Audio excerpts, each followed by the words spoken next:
қоғамның атынан сөйлегенде де сол ұсынысымыз сол. Ол барлығын қараңыздар, заң өте керемет, заң жазылған. Оны заңды қорғайтын мемлекеттік органдар бар. Оның және сот билігі бар, сол заң аясында шешім шығаратын.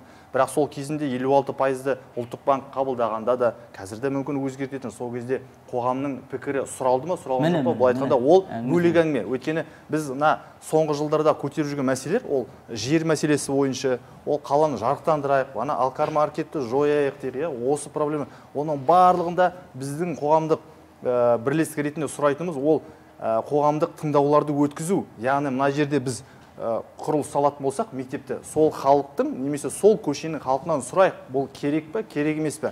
Яғни заң жүзінде және уәкілетті органдар, ол бәрібір билік. Біз өзіңіз мына соңғы айдағы көрсеткен мәселелер, ол билік пен халықтың бәрібір екі жақта аралда тұрып, бір-бірінің араларында су бар, 3 километрде айқайлап сөйлесіп тұрған сияқты. Ол дауыс ол жаққа жете ме, жетпей ме? Ол әр жерде солда болып тұр ғой. Түсіндіңіз бе? Яғни қоғамдық тыңдау, бір мәмілеге келу дейсіз. Иә, мәміле мәселесі келу, сол бізде институты әлі. Ол бар, ол заңда бар.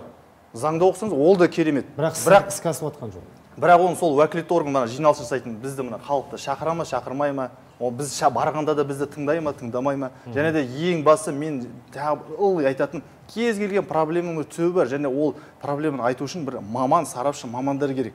Яғни ол ғалымдар да болу керек ол жерде.